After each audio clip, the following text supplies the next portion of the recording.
kenalan nanti. Udah ngajar saya belum? Daerah apa? Seni. Yang mana? Yang ada 5 itu loh. Oh, aku nggak suka seni, nggak suka melukis. Ini nanti kamu kena marah loh. Marah siapa? Bapak guru. Ada Alan. Hai Maman.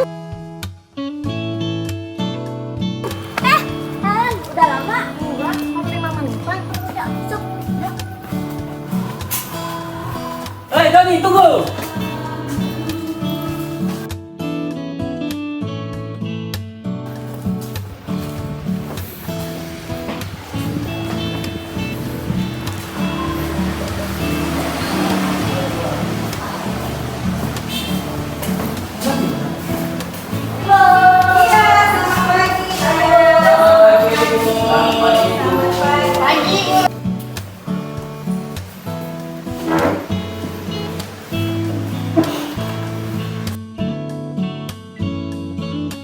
Selamat pagi Bapak Ibu.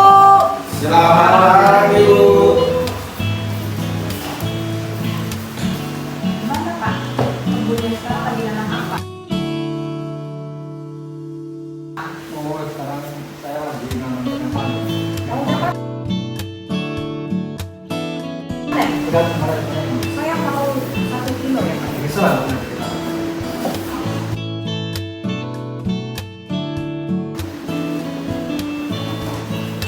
Pagi Bapak Ibu. Pagi Pak.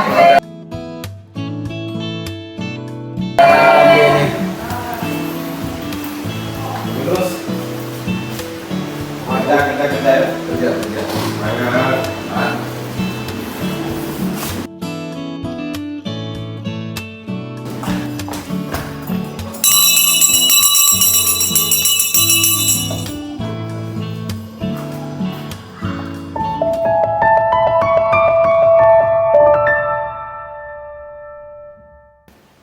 Bapak Ibu, tadi saya dengar info, katanya kurikulum Merdeka Belajar hari ini mulai bisa dijalankan. Jujur Bapak Ibu, saya deg-degan, tapi excited. Excited? Halah, yang ada kepala nih makin pening aja. Kurikulum ganti-ganti melulu. Dulu KTSP, lalu K13, sekarang kurikulum Merdeka. Setelah ini apa lagi? Tapi Pak Saniman, ini kesempatan kita dalam membebaskan cara belajar kepada siswa. Kita bisa kok membuat pembelajaran lebih menyenangkan. Menyenangkan. Apa itu tujuan pendidikan? Kalau terlalu bebas, murid makin kurang ajar. Kemarin ada siswa yang menyela saya karena merasa berhak bicara katanya. Tapi Pak Kamilus, itu bukti nyata mereka mulai kritis. Bukankah itu bagus? Bagus kalau tahu batas. Sekarang murid merasa bisa menilai guru. Masa saya dibilang tidak inspiratif saat refleksi akhir semester? Sakit hati saya. Aduh Bapak Ibu gimana ini? Saya dimarahin sama orang tua murid. Katanya saya terlalu banyak memberikan tugas. Padahal saya cuma memberikan resume 1 halaman saja. Lah, saya malah dipanggil ke kantor polisi. Katanya menekan siswa secara psikologis. Padahal saya cuma bilang, cepat kerjakan atau saya nilai 0. Jadi bagaimana Bu Restu? Saya tahu ini tidak mudah, tapi tolong diingat, perubahan memang menyakitkan. Tetapi stagnan jauh lebih berbahaya. Kita semua sedang belajar.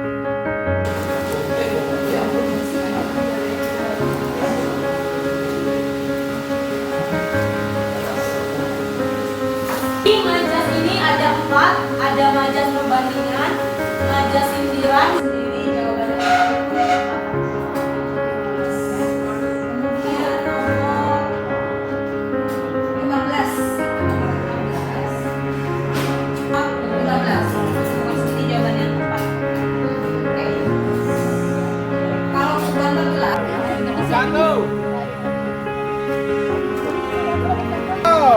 Mulai baru lari-lari urusan seperti tadi. Yo, tadi Pak Guru sebut 3, berarti ambil juga.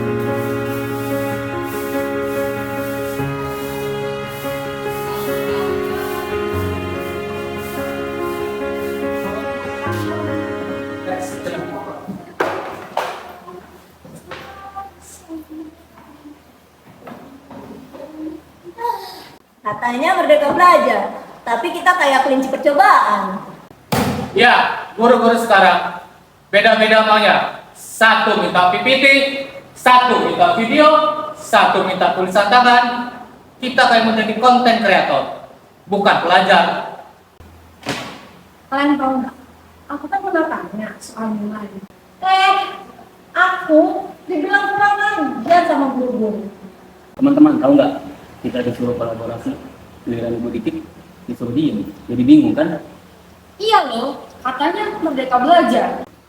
Tapi kita malah tambah stres. Dulu nilai kita jelek, biasa aja.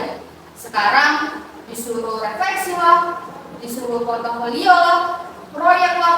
Ditambah kalau salah, marah.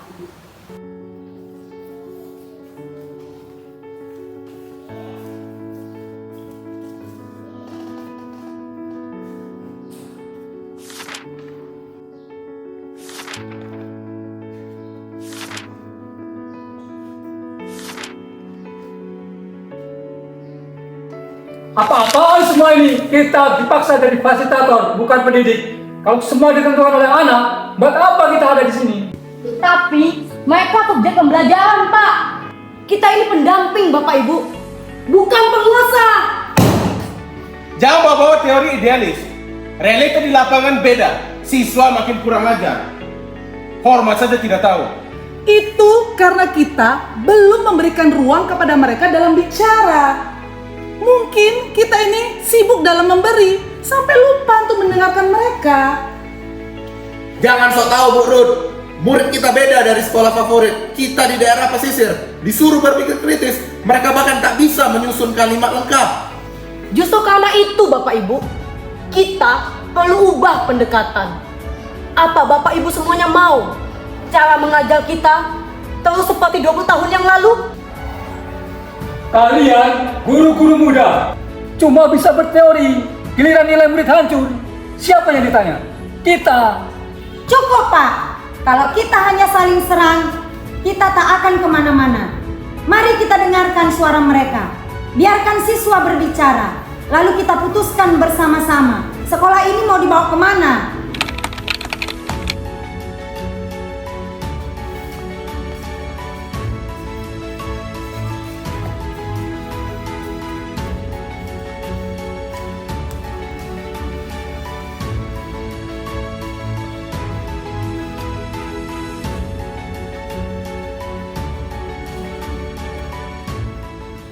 Baik anak-anak, kami akan berbicara. Cukup Ibu, kami pengen belajar tanpa rasa takut. Bukan takut nilai, tapi takut salah. Karena salah sedikit langsung dimarahin, bukan diarahkan. Kami ini bukan musuh Bapak Ibu. Kami hanya ingin didengarkan, bukan disuruh diam lalu disalahkan. Jadi, kalian mau bilang kami guru ini buruk? Kami nggak bilang begitu, Pak. Tapi, Pak, terkadang kami memang tidak dihargai. Murid sekarang terlalu sensitif, ditegur sedikit, baper. Dulu zaman kami, dihukum berdiri itu biasa. Kami bukan zaman dahulu, Bapak. Kami tumbuh dengan cara berbeda. Kami juga manusia. Kalau kalian maunya bebas, kenapa prestasi makin menurun? Kami yang dipersalahkan terus. Kami semua tertekan, Pak. Kami tidak tahu gimana cara kami mengutarakan isi hati kami tanpa harus dimarahi. Diam semuanya. Ini bukan arena adu kekuasaan, tapi ini forum belajar. Mari dengarkan dengan hati, dengarkan dengan jiwa. Pendidikan membebaskan bukan berarti murid berkuasa, guru tunduk. Tapi artinya kita tumbuh bersama. Mari saling menghargai dan saling memahami.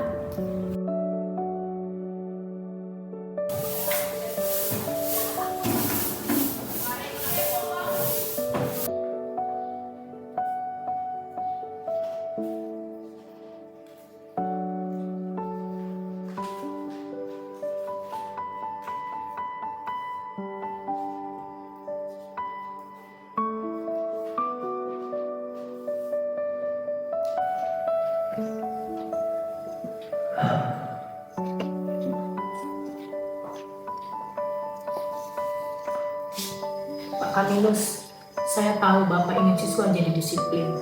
Mungkin caranya bisa kita sesuaikan bersama, Pak. Saya terbiasa menjadi figur yang ditakuti.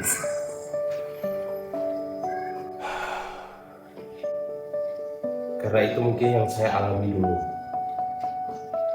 Tapi mungkin itu bukan satu-satunya cara.